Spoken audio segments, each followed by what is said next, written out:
Hello, everybody. James Palmer here. I've got a little treat for you guys. I wanted to do this over the Christmas holidays, but I was sans internet. We've got the new place. We've got Wi-Fi. I've got a cool new snowball mic. And the house is quiet, which it rarely ever is. So I am going to read to you my short story, Kris Kringle, Monster Hunter. Just pretend it's Christmas again if you want. It really wasn't that long ago. Kris Kringle, Monster Hunter by James Palmer. For Harlan. Wake up! Kris groaned and rolled over, his broad back to the source of the nudge. The still sleeping part of his mind longed to return to candy cane dreams, while the waking section of his brain hoped to ignore the irritant. Wake up! It's the red phone! Kris grumbled and rolled back onto his other side. What? The red phone. It's ringing, Kris moaned. He had been a damned fool shutting the ringer off in the bedroom, but it was time for his yearly hibernation, and the red phone hadn't rung in years. Not since Spiro Agnew called him demanding a Christmas miracle for Nixon. Whatever reason it rang now could not be good. Kris eased to a sitting position, wary of waking his wife lying soft and warm beside him, and knuckled sleep from his eyes. He looked down at the elf who had woke him. Ernst stared up at him expectantly, gold wire-rimmed spectacles perched on the end of his long nose, a wispy white beard jutting from his pointed chin. All right, Kris said. Give me a minute. He waited until Ernst left the room before getting up and wrapping a voluminous robe around his naked, corpulent frame. Then he opened the door to the study, entered, and closed it softly behind him. There he was greeted by the petulant ringing of the red phone. The bell on it was turned down, but he could hear its interconnected bell throbbing down in the workshop, a discordant chitter that made his back teeth ache. He gripped the Bakelite handset and put it to his ear. Yes, he said, with more forcefulness than he had intended. This is Big Red. Authorization, please, said a nasally officious voice on the far end. He sounded like he was shouting to Kris from the New Jersey side of the Lincoln Tunnel, through half a mile of basalt rock, through 6-inch steel plate, through a paper cup affixed to a piece of string at the bottom of the Mariana Trench. Kris sighed and looked around. Stuck in a nook in his large desk was a yellowed envelope. He reached for the aged, brittle paper and, handset braced between his head and left shoulder, tore open the paper and read the passphrase inside aloud. Jolly Mistletoe. Passphrase confirmed. Please hold for Eagle. Kris tossed the piece of paper aside with a groan. Whomever had come up with each passphrase had been a little too on the nose with them. If the next one was candy cane, he vowed to put them on the naughty list in perpetuity and give them colon switches from now until the heat death. Hello, Big Red? Kris recognized the voice of the President of the United States from all of his many television appearances, but he knew him more intimately than that. After all, he had given the leader of the free world a train set when he was 11. Yes, this is Big Red. Am I speaking to the President? Yes, you are. Kris heard whispering, as if the guy on the other end was asking about protocol. He was sure this stuff was printed in an ultra-top secret manual somewhere, probably sandwiched between detailed schematics of Area 51 and the nuclear launch codes. But it probably wasn't referenced unless it was needed, and decades had passed since he was needed in this capacity. He waited for the President to get his shit together. Finally, the voice on the other end said, We have a problem. What sort of problem? It's my understanding that this is your side job, but there are monsters on the loose. Kris felt an icy boulder form in the pit of his stomach. I've been told you can take care of this. Quietly. I will look into it, sir, Kris said. Do you have specific locations or just a general area to search? I have, coordinates. Okay, Kris thought that was weird, but as long as he had something to work with, he'd worry about the specifics later. He wrote down the coordinates on a scratch pad, then gave the Commander-in-Chief a hearty, I'll take care of it, Mr. President. See that you do. I don't have to tell you that things are very bad, and I hope I can count on your support in the next... Kris hung up. He had no time for foolishness. He wasn't even a registered voter. Hell, on paper he'd been dead for over 1,000 years.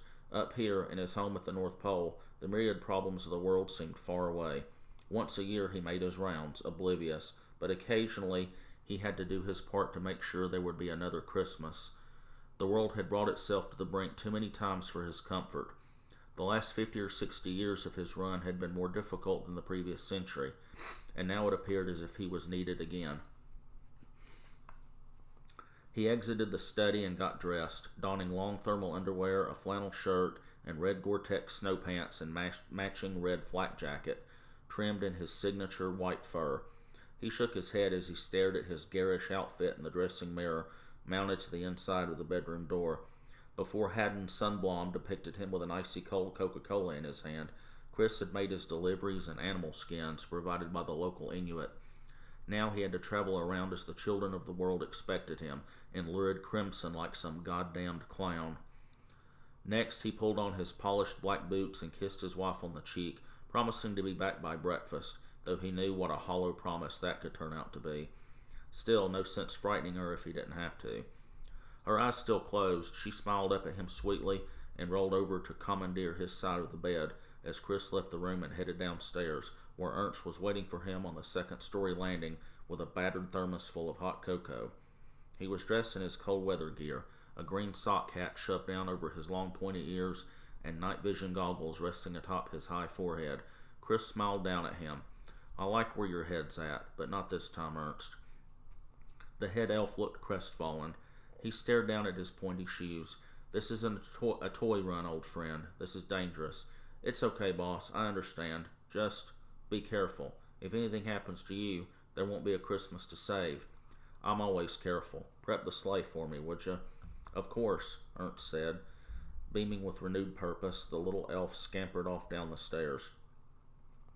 Kris followed the elf down the stairs and across the northeast edge of the workshop, which had now begun 24/7 operation as it geared up for the big day. If the 100 or so elves thought it strange that their boss was going somewhere at this early hour and at this time of year, they did not let on, so focused were they on their work. Kris paused to watch them work before taking a detour to a heavy metal door set into the far, rough-hewn wood wall of the shop and affixed with a fingerprint and retinal scanner. He pressed his sausage thumb to the plate, glared into the retinal scanner, and was admitted into the room with a buzz and a click. The room's interior fluorescence hummed to life as Kris entered a small space ringed with metal shelving and plastic storage bins. A rack of weapons of every type, make, and description loomed before him. His mouth stretched into a bemused grin when he looked up at the sign hanging over the wall of destruction. Wooden letters cut out long ago by the hand of an elf with vast woodworking knowledge and a dark sense of humor, and painted in alternating red and green, proclaimed the collection of firearms and melee weapons, Santa's Toys. Kris grabbed an empty satchel from a storage bin on the floor, placed it on the stainless steel table behind him, and considered his options. He really didn't know what kind of toothed or tentacled horror awaited him at the coordinates the president had provided, or if it had tentacles or teeth at all. Best to be prepared for anything. He grabbed the pump shotgun and tossed it into the bag. Then he strapped on a bandolier loaded with shells. Kris tissed, running a hand through his thick white beard, his eyes landing on one weapon in particular. "You can't go wrong with old Snowflake," he muttered. Snowflake was his trusty .50 caliber Desert Eagle, and the only weapon he had nicknamed. The frame, slide, and barrel were stainless steel, while the grip was wood inlaid with 4 mother-of-pearl snowflakes, 2 on each side. The slide and frame were also worked in snowflakes, adding to the wintry motif. The weapon had been a gift from a grizzled old Special Forces commander after that clusterfuck in Beirut. Kris removed his jacket and put on the leather shoulder harness. Then he slapped in a loaded magazine and tucked Snowflake away under his left arm. It felt cold and heavy and reassuring against his ribs. Then he replaced his coat. Snowflake only carried 7 rounds, but at .50 caliber, he hoped that was all he would need. Kris continued moving along the wall, tossing implements of destruction into the duffel. Kris loaded a Sig Sauer 9mm and put it in the bag, followed by a Kalashnikov AK-101 and 10 rounds of ammo. Next, he moved to his array of edged weapons, grabbing his trusty Indian kukri and strapping it across his broad back. Then, as he always did in these moments, Kris hoped he would never have to use any of these terrible weapons. He didn't even like giving children wooden pop guns, and now he was carrying enough firepower to wipe out a squad of insurgents. But sometimes these things couldn't be helped. That Earth made it to another Christmas was all that mattered, and sometimes he had to roll up his sleeves and get a little dirty to make sure that happened. Kris zipped up the bag and hoisted it onto his left shoulder. He left the toy room and headed for the back exit. Kris paused at the vast toy shop's rear door to don his red, white-trimmed cap, hanging from its brass hook, and went out into the milky, perpetual twilight that was de rigueur this time of year. The sudden cold hit him like a giant hand, but Kris was used to it. He had his many layers and his vast bulk to keep him warm. He marched to the stables, boots crunching on new-fallen snow. Ernst had the reindeer fed, watered, and hitched to the sleigh. "All ready, Chief," said Ernst, smiling brightly. He looked 100 years younger. Kris climbed aboard, noting how strange it felt to be doing this without his big red sack. He sat on the bench and pulled out the scrap of paper with the coordinates and programmed them into the sleigh's navigation computer and watched as it worked its magic, honing onto the location he had punched in. It pinged when it had it pinpointed. Kris smiled. Vegas. Perfect. It was just after midnight when Kris landed on the roof of a building just off the Vegas Strip. The reindeer clopped their hooves nervously, sensing something not of this earth was nearby. Kris moved toward the building's duct access and touched his nose, moving down into the building in a puff of red dust. His finely honed senses brought him down to the right apartment, which was empty but still filled with furniture and personal items, most of them in disarray. Whoever lived there had left in a hurry, probably frightened off by whatever entity had manifested here. Kris drew Snowflake from its holster and inspected each room. He paused before the last room, the door ajar and a soft muttering coming from it. He pushed the door open and stepped inside. It was a boy's bedroom, and a bookish boy at that. The wall to his right was taken up by a bookshelf overloaded with plastic dinosaurs and sci-fi paperbacks. Lying in the center of the floor was a 5th edition Dungeons & Dragons monster manual, a gift Kris had given Billy Wallace, age 14, last Christmas. The book vibrated with each soft muttering. The Wallaces weren't home. This was a good thing, in Kris's opinion. "Who's in there?" said Kris, aiming Snowflake at the quivering tome. "Show yourself." The creature on the cover, a globular thing composed of many eyes on protruding stalks, known to D&D fans far and wide as a beholder, looked at Kris and let forth a raspberry that rattled the bedroom windows. Kris blinked. That had been unexpected. The benefit of living for so long meant little surprised him. He flexed the Desert Eagle and tried again, his voice more forceful this time. "Show yourself. Now." He was hoping whatever had animated the book wouldn't call his bluff. He needed it to come out. Otherwise, all Kris would manage to do is destroy the book and create a very large hole in the floor, not to mention the ceiling of the apartment beneath. The book swelled, the hardcover buckling before sinking like one of Mrs. Claus's soufflés. It rose and fell again and again, simulating breathing. "All right, now you're starting to piss me off." Kris reached toward the monster manual, feigning an attempt to open it. The book flew open, pages whipping about as if the book were in the path of a tornado. Garish creatures, animated by whatever had taken up residence in the game supplement, reared up toward Kris before being pushed back down by their neighbors. He stepped backwards as clawed hands and green tentacles swiped up at him. Nightmarish artwork writhed on every other page. Still he couldn't fire. Not yet. "Don't make me come in there," Kris said. Snowflake was cold and ready in his hands. The loathsome creatures pawing at Kris from the book reflected briefly in its triangular barrel. Then it happened. The book snapped closed briefly, before exploding open again as a black writhing mass erupted forth, a swirling origami nightmare of one-dimensional paper horrors. Kris backed away, gun raised. Still he could not fire. The chimera had to coalesce, pick a form, and stay in it long enough so that he could dispatch it. It swirled and collapsed in on itself, one end still firmly anchored to the book. That's what was powering it, Kris decided. It was feeding off it, getting its energy from the collective imagination the monster manual contained. It spun and morphed into a sneering orc. Something wasn't right. He wasn't expecting a psychic chimera. This was a lower-level monster. "Who sent you?" said Kris. The orc hissed. Clearly it wasn't much of a conversationalist. Kris leveled Snowflake at the orc's head and plugged it between the eyes. The 50 caliber shell exploded the back of the orc's head, showering the area behind it with orc brains and bits of paper. It fell backwards, becoming a pile of goo. Kris scowled as the smell hit him, fighting back the urge to retch.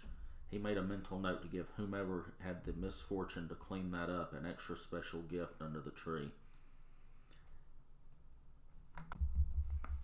He waited for a long moment, Snowflake still raised at the steaming pile of orc goop, ready for the possibility that it could reanimate and become something even more deadly, something bullets would not stop. When it didn't, he holstered his weapon and stared at it. "Who sent you?" he said to the empty room. Two things were immediately clear. There was something greater at work here, and this wasn't over. Not by a long shot. His earpiece buzzed. "Kris." "Boss," said Ernst, his already tiny voice tinny and small in his ear. "We've got another hit." A chill fled up Chris's spine. "Where?" "Bloomington, Indiana." "Send the coordinates to the sleigh." Taking one final look around at the carnage he had wrought, Kris Kringle touched his nose and was gone. The coordinates in Bloomington were for a toy shop that had been closed for some time, but there was still dusty inventory lining the shelves.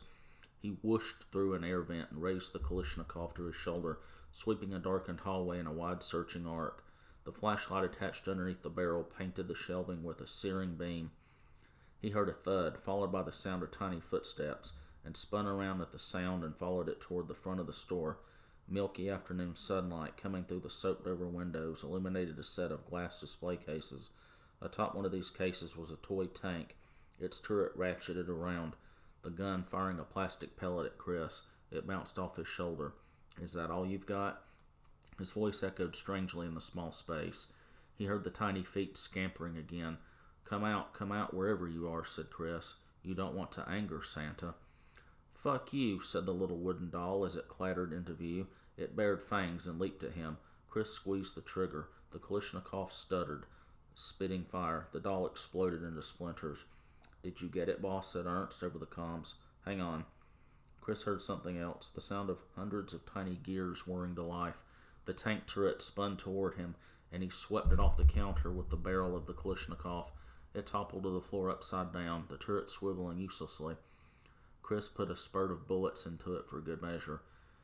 They were there then, marching, tottering, rolling and crawling toward him from the shadows. Hundreds and hundreds of toys, a phalanx of soldiers marched on his position. Toy cars rammed themselves into his booted feet. An army of robots buzzed and wobbled in formation toward him. As Santa, he had the occasional nightmare about this very thing. But now that it was here, he uttered a laugh, sweeping the tiny automatons away with a swift kick. The Kalashnikov barked, leveling the line of toy soldiers. He dashed the robots to plastic and springs. He stomped, he shot, he slashed with his kukri. When he was done, the marauding toys were so much clockwork flotsam. "Okay," said Kris into his comms. "What's next?" He killed a tentacled thing at a truck stop just outside Galveston. It scared one Julie Evans, a poor waitress working the graveyard shift, shitless. To cheer her up, Kris gave her an early Christmas present, the home address of her deadbeat ex who owed her $50,000 in child support. In Albuquerque, New Mexico, he fought a giant scorpion menacing a drive-in theater near Albuquerque. The theater was running the restored print of Fritz Lang's silent classic Metropolis. He shredded it, the giant scorpion, not the 94-year-old German film, with the Kalashnikov, the oversized arachnid spewing acidic amber-colored ichor all over the dry rocky ground as it died. At Angkor Wat, Kris killed a great serpent that had never seen a Cambodian jungle. In Port-au-Prince, Haiti, he lopped off the head of a loa that had gotten too big for its britches and had in fact made a pair of breeches from human skin. In Paris, he dispatched an excessively flirtatious succubus. And on it went, Kris zipping around the globe, from Toronto to Timbuktu, from Greensboro to Giza, each time delivering death and mayhem instead of peace and joy. The monsters were incessant, and each one was harder to kill than the last, but it all felt like a distraction. "What in jingle bells is going on?" Kris muttered as he drove his sleigh in a supersonic arc that sent him soaring past the storied minarets of the Kremlin. Something wasn't right. He wasn't this busy on Christmas Eve. Someone or something was fucking with him. It was time to head north and home. Someone is being extremely naughty, Kris told the reindeer as he spurred them toward the North Pole. As he neared the complex of buildings that made up his home and workshop, Kris saw it. "How did I not notice this before?" he said, driving the reindeer downward toward the ruins. "By Scrooge's withered balls, this ends tonight," he swore to the reindeer through gritted teeth. He circled first to survey the threat. The ruins glowed a sickly green, and black tendrils of shadow reached across the frozen no-man's land to the carefully constructed perimeter of Santa's workshop grounds. The elves who normally patrolled this region on snowmobiles were nowhere in sight. "Something's wrong," Kris muttered, driving the sleigh downward to the earth. The reindeer skidded the sleigh to a halt, uttering 8 nervous grunts of agitation. "I know, boys, I know. It'll be all right. Stay here for me. I'll be right back." He slapped a fresh mag in the Kalashnikov and alighted from the sleigh, his boots crunching snow. He hadn't been this close to the ruins in more than a century. They unnerved him, as few things did. The aurora borealis danced overhead, keeping time with the undulating light at the center of the ruins. The Inuit shunned this place, and European and American explorers somehow never made it this far. It was as if it didn't exist. The perfect place for Santa Claus to set up his workshop, but it was also, Kris realized, the perfect place for something else to set up shop. Something purely and perfectly, if not evil, then absolutely inimical to human life. He could feel the callous indifference coming off it in waves. This, he knew, was the source of the sickness infecting the entire globe, not the virus currently making the rounds. Kris had endured its like before, the Black Death, Scarlet Fever, and there would be others. No, it was the self-centered selfishness landing everyone on his incredibly long naughty list, which was currently as long as it had ever been. Kris realized as he crept toward the edge of the ruins that this was his fault. He should have kept the ruins cordoned off better. He should have explored here more often. He should have been ready for something like this. Magic, even magic as powerful as his, had a price, and that price was vigilance.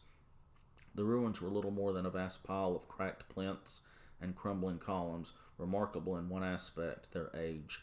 They predated every human civilization and, judging by the shapes of doorways and the wide-sloping bridges and companionways, had been built by beings that did not conform to humanoid morphology.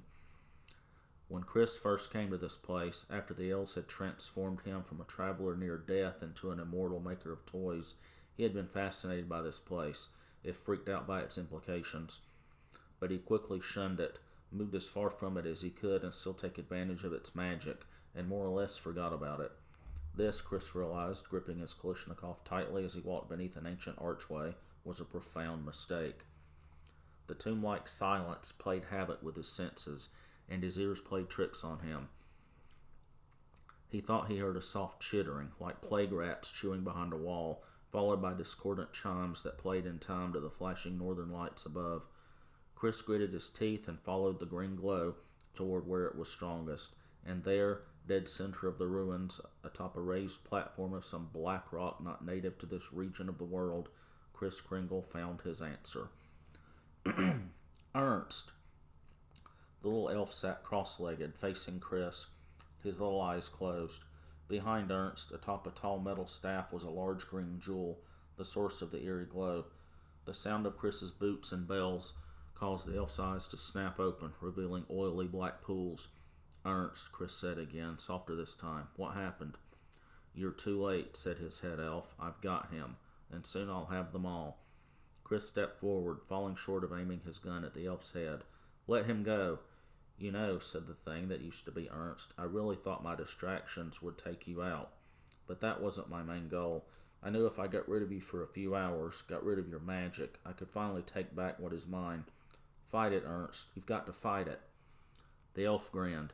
"He can't hear you. I've had him under my control since your little phone call. All that time on the comms, you were talking to me." Kris raised the assault weapon, leveling it at Ernst's head, his eyes brimming with angry tears. "All your magic, all your bombast can't save you," Ernst said, ignoring the threat. "You are an abomination. Your sickly sweet altruism, giving rewards without effort, without merit. You disgust me." "I'm giving you one last warning," Kris said, wrapping his right index finger around the trigger. Let him go. No, he is mine. A gift to myself, if you will. The elf's words were cut off as Kris fired, not at his head, but at the jewel behind him. The Kalashnikov barked loudly in the twilight, the sound echoing off million-year-old masonry. As the glowing jewel exploded in a cloud of green, the glow vanished. Ernst looked up at Kris, his eyes once more the pale glacial blue that all the elves shared. "Why am I sitting out here freezing my bells off?" he asked. "I'll explain later, old friend. For now, get to the sleigh. This place isn't through with us yet." "Oh dear," said the elf. "Have I been naughty?" "Afraid so, but don't worry. All is forgiven."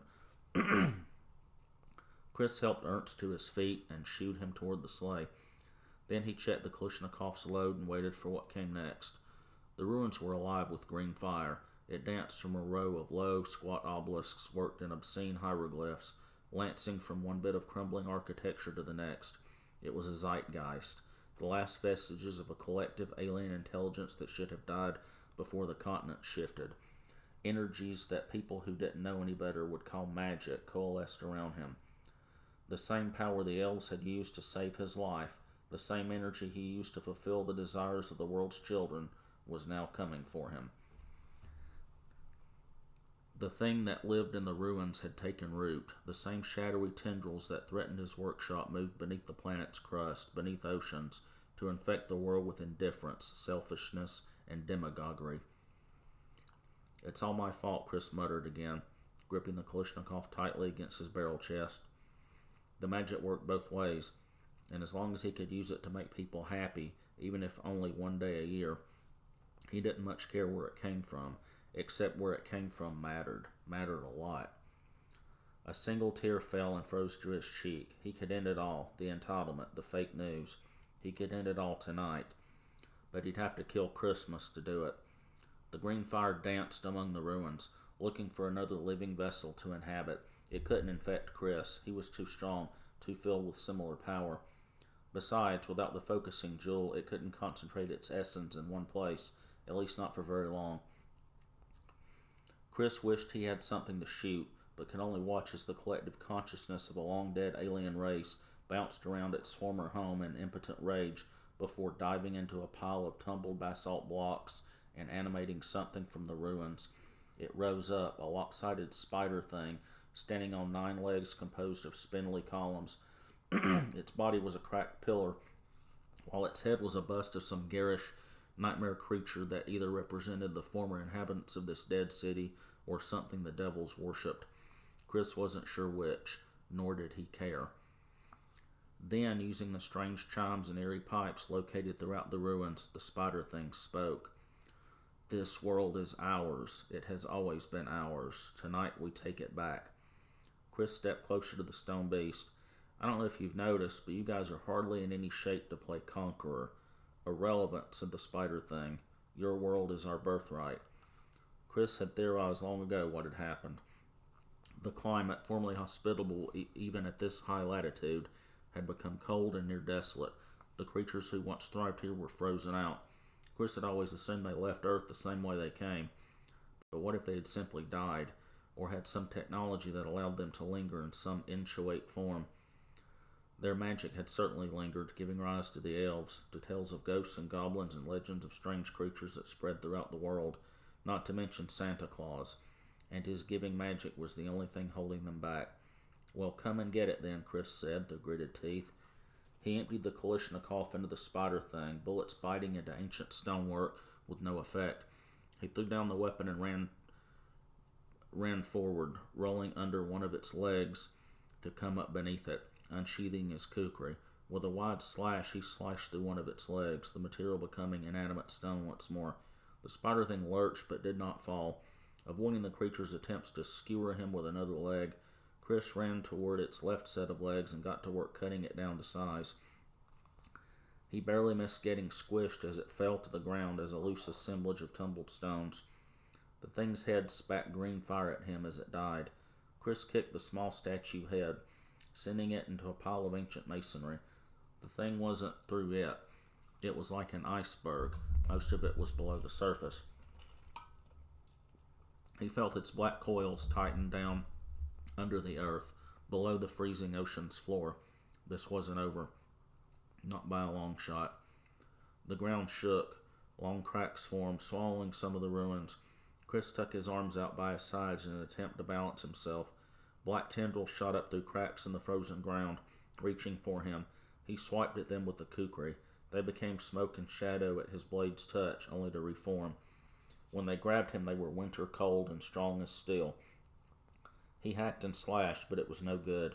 More rose from the ground, wrapping around his legs, his arms, his waist. He dropped the knife. It was over. Christmas was canceled. Evil had triumphed. Kris had never been one to give in to despair, but he was starting to now. His heart ached. If only he had paid more attention. If only there was something else he could do. Santa! Kris heard the sound of bells and a reindeer bellow from somewhere above. He turned his gaze skyward as Ernst and the sleigh flew overhead. Here! A bag fell at Kris's booted feet, but not the duffel filled with death. His other bag. The one he carried just one night a year. Ernst had returned to the workshop to retrieve it. Ernst, that silly, wonderful, deluded elf, helpful to a fault. What was he supposed to do with his work bag? You're the Claus, Ernst exclaimed as he drove out of sight. Be the Claus. Kris's nimbus eyebrows curved in consternation. What was the little elf going on about? Then realization dawned and his eyes widened. He had been going about this all wrong. He had been tackling this as Kris Kringle, monster hunter, when who was needed was Santa Claus. Kris was all out of ammo, but Santa still had a little magic left up his sleeve. He pulled at the tendril confining his left arm, tugging it free just long enough to reach down and grab up the sack. He uncinched it with his teeth, revealing a golden glow within. Kris bellowed gleefully, Ho, ho, ho! What do you want for Christmas? The tendrils wavered, becoming smoke, reconstituting. It was too late. Kris was free and reaching into the sack with his right hand, a golden warmth spilling out to bathe the hateful ruins in a bright flash of purifying light. He was the Claus, and part and parcel with that title was the ability to know what everyone wanted most in the world, even long-dead creatures from another star. This would be the biggest thing he'd ever pulled out of the bag, the biggest feat of magic the world had ever seen. Kris just hoped it was enough. The northern lights flashed in exultation overhead as Kris pulled his arm from the bag, holding what the would-be conquerors desired most in this or any world. I think it looks great on the mantel with all the others, said Ernst as he and Kris sat with their feet up across from the roaring fireplace, he with a cup of steaming hot cocoa and Kris with a mug of black coffee and a smidgen of brandy. There were over 20 such fireplaces all around the complex, but this one was where Mrs. Claus kept her vast collection of snow globes. The newest one was strangest of all. The size of a softball, it was filled with a warm green scene of deep time, with a vast cyclopean city surrounded by verdant jungle. If one looked closely, eerie creatures could be seen moving around. Don't drop it, said Kris, or we'll have to do this all over again. And I don't think the bag could manage it a second time. Don't worry, boss. That thing is safer in here than in any other place on Earth. I hope you're right. That was some quick thinking, by the way, throwing me the sack. You knew before I did that if I gave it what it wanted, it would leave the world alone. Ernst shrugged. Did you really give it what it wants? Kris pondered the snow globe. It thinks I did. That is all that matters. Inside that globe is the temperate world it once conquered. It thinks it has a whole world to enslave. That's fine by me. They sat in silence for a time, the only sound the crackling of logs in the fire. Kris took a sip of his coffee and said, Thank you again. All of this, would be a goner without you. Ernst blushed. 'Twas nothing, boss. I'm just sorry I got us into this mess in the first place. It wasn't you, old friend. It was me. I should have been more careful with those blasted ruins. Thanks to you, Christmas is saved. I'm just glad everything is okay again, said Ernst. Everything is okay again, isn't it? I hope so, said Kris. If it isn't, it will be in time, and if not... Kris patted Snowflake, still in his shoulder holster. The end.